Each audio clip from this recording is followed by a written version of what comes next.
Hi, so this is a video on how to build a winterfront or winter cover for your truck or car or anything else to stop the cold.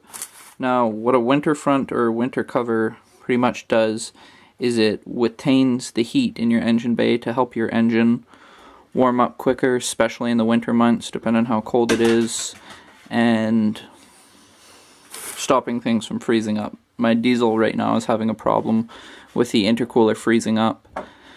Intercooler contains moisture from the turbo getting hot, sends that moisture down the intercooler into the turbo, freezing up the turbo.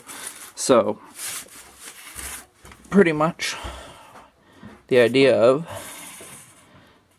let's say this is your grill. A lot of times your grill will have a plastic piece that comes in like this and one like this to deflect the wind, and your rad will kind of sit in here like that.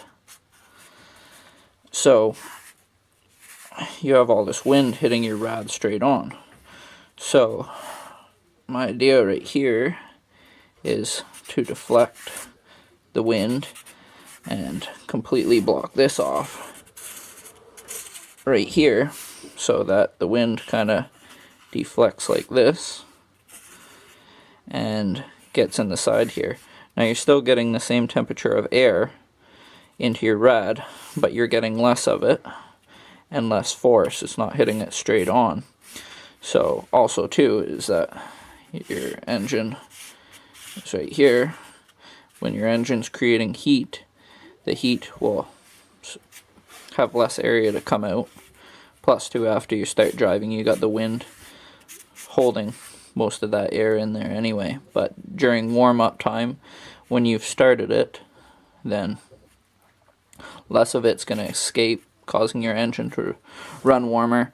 The only thing that you want to watch is your temperature in the engine bay so that your engine doesn't get too hot. If it does, you want to make your winter cover smaller, or even add some holes or something in here.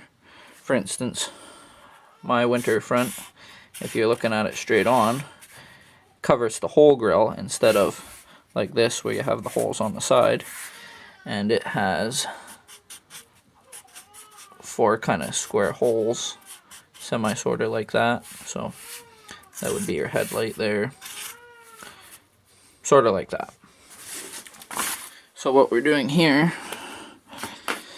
this is a pre-built one here.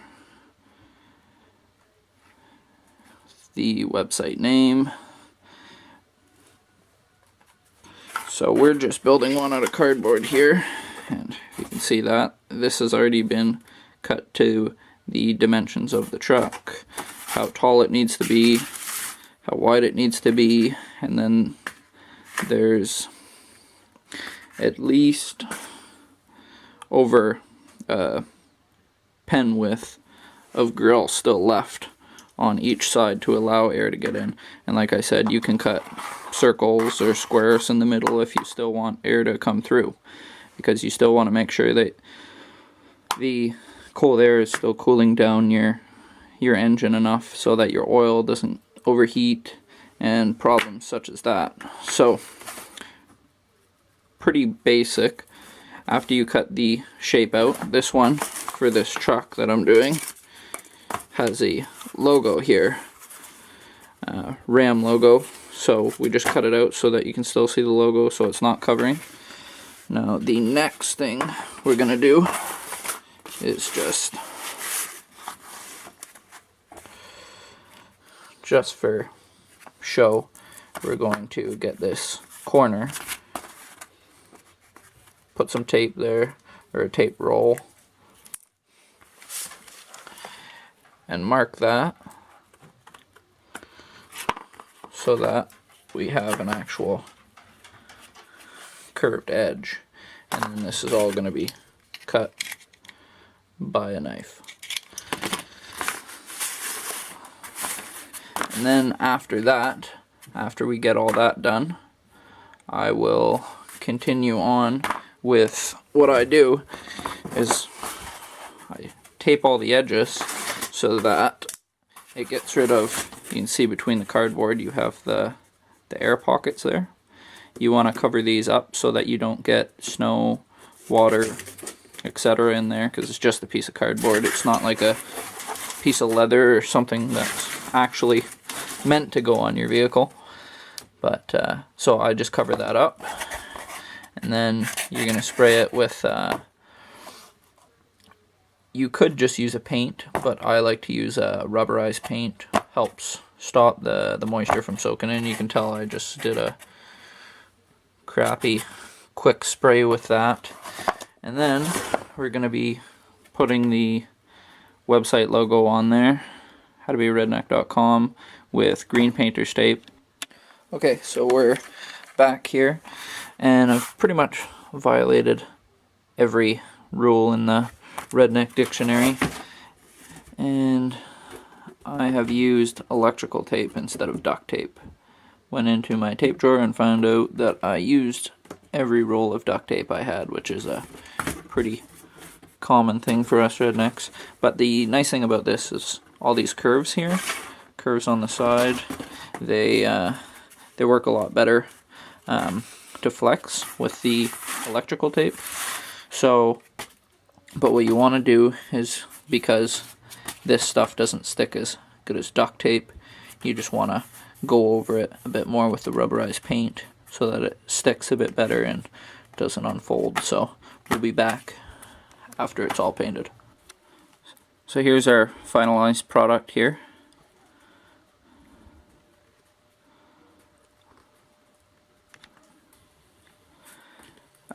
Something I should have mentioned too is to drill out these holes for the tie wrap before you rubber coat it, because the rubber coat helps get in the holes and helps just make the whole unit waterproof.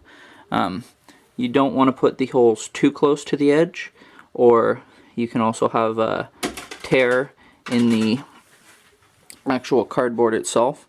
So you do want a fair bit of a gap between them, and then you would just put your tie wrap through the hole and wrap around to the actual grill, whether it be honeycomb or whatnot. So I put one down at the bottom, at the top, and then at the middle on each side, or sorry, at the top here. And then for the lettering, if you're doing lettering, I find that the best tape to use if you're doing it out of tape is the green painter's tape. One, because on this black rubber guard it extremely sticks out, as you can see, but two is it's completely easy to rip to do templates or to test letters.